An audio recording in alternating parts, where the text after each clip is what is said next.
This is not quite what we were expecting to do when we woke up today. This is unbelievable. We've just discovered something really cool about 25 miles from us, and now we're rushing to get there to see if we can do it. We're heading to the Highlands.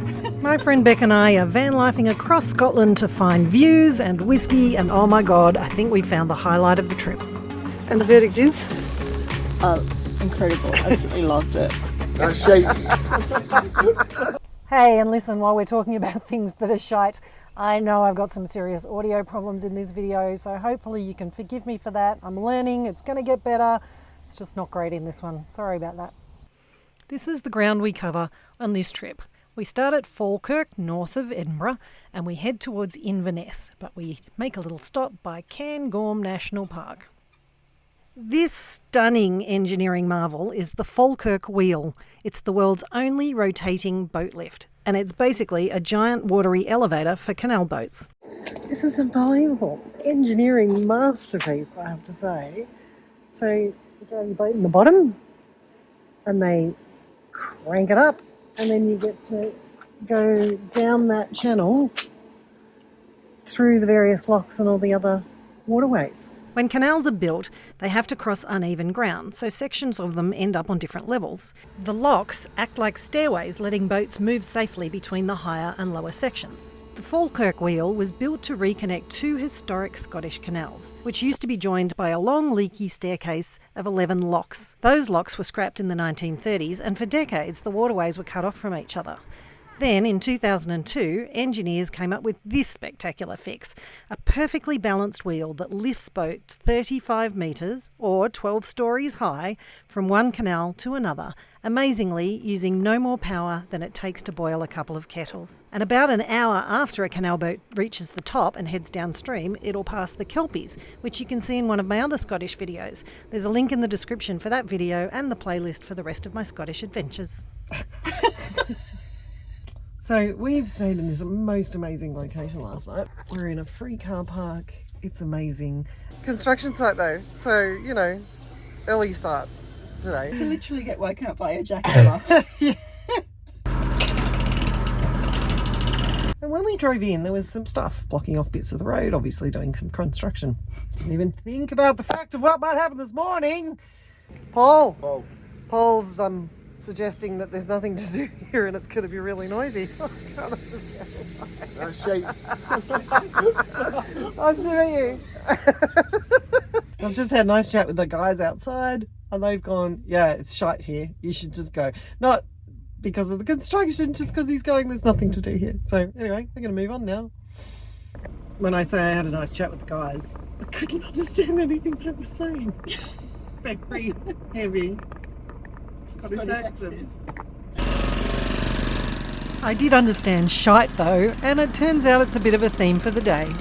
Do you think you got us? We're looking for somewhere to empty the toilet because now that there's two people it fills up quicker. We're just driving along and realise we've got this in front of us. Shite shifters. Welcome to Stirling Castle. It turns out we weren't actually allowed to park here, so I parked down the road. Beck went into Stirling Castle while I stayed outside to edit a video, but from her footage you can see why it's so important. Perched on top of a volcanic rock at the gateway to the Highlands, controlling this castle was basically like controlling the busiest motorway in medieval Scotland. Look, it's Kenny! That's not a bad parking spot, is it? To continue our shite theme, Stirling Castle was one of the first Scottish castles to have flushing toilets. And as you can see, it had stunning views from any of its thrones. I went to Stirling Castle this morning. That was great. And a little gem of a find was this little pocketbook all about whiskey. And the fantastic thing is it gives you a page or two on all of the distilleries that we are planning to visit over the next little while. Well, we're heading towards Inverness. We're heading towards a distillery. We're heading to the Highlands to see how many distilleries we can conquer. So this is what the Scottish Highlands look like. We're finally coming to some serious mountains.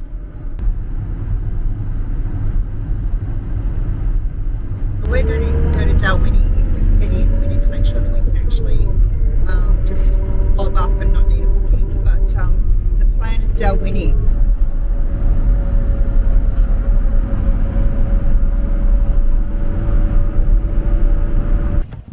Hey, Beck, Nice view.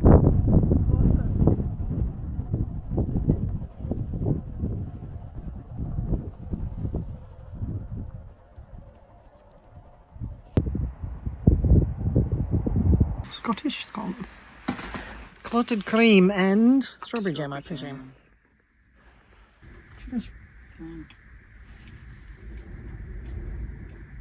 What? What? Did you just look up? What's the coldest place in Scotland? You would not credit it. It's exactly where we are. Dalwhinnie. Dalwhinnie. That's exactly where we are. It's one of the coldest villages in the UK, having an average annual temperature of 6.6 degrees. Oh, God. The coldest place village in Scotland. Right now. Right. No, just full stop. All the time. All the time. and probably right now. No wonder there's a distillery. They needed something to warm them up. That's hysterical. We're off to the distillery tomorrow. Actually, no, we're not, because we find something really cool to distract us. We've just discovered something really cool about 25 miles from us, and now we're rushing to get there to see if we can do it. And I hate the cold, so we went to the coldest place, and actually we've been awesome. The van's been great, toasty warm. Not feeling it so far. Talk to me in a couple of hours when we do this very cool thing that I'm hoping we're going to get to do. It's going to be outside in the cold. We had stopped at the Dalwhinnie distillery too late in the day to have any tastings, and having not really wanted to have whiskey for breakfast, we had Googled some other things to do, and oh my God, I think we found the highlight of the trip. It says parking Over there. And sharp left. It says parking over there, Reindeer Centre parking. Cairngorm Reindeer Centre. So we're just going into the office to see if we can work out whether we can get on this thing. We've got about 15 minutes to work it out. I want to see if we can do this. Let's go.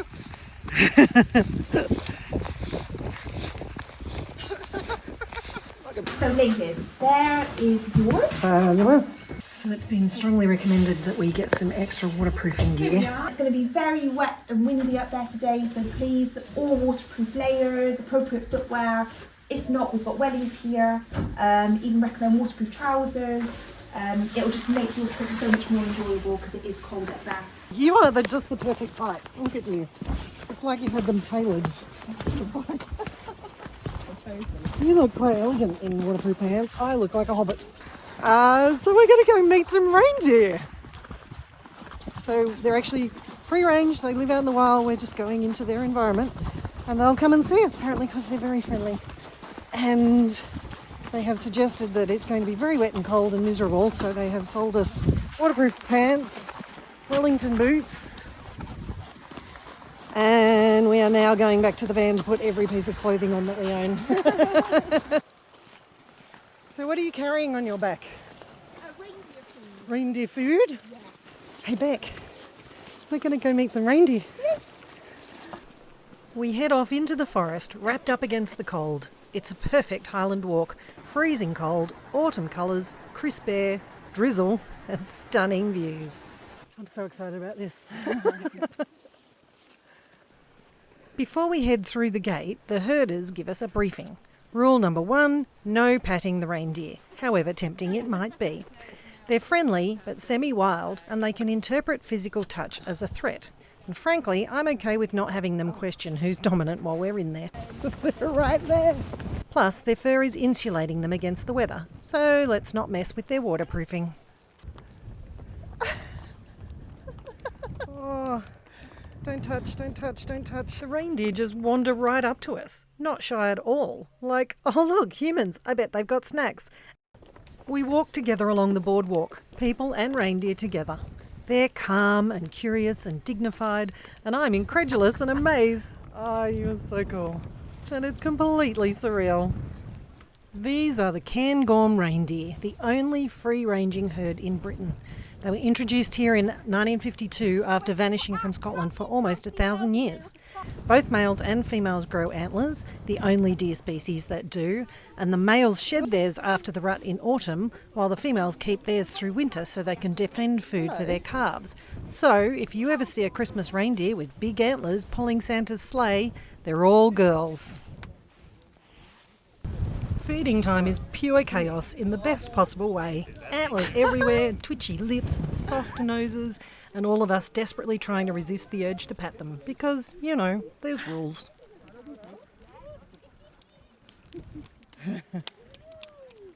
That's so cool. I haven't got any yet, mate. Sorry. Hello. Oh, hello, tiny antlers. Hello, beautiful. It's down there. Oh, this is so beautiful. So soft and gentle.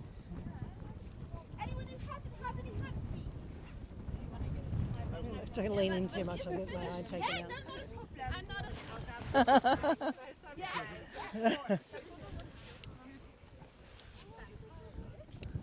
Wow.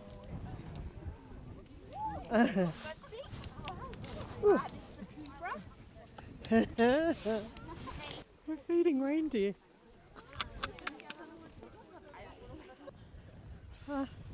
It's like a reindeer right there. Look at you.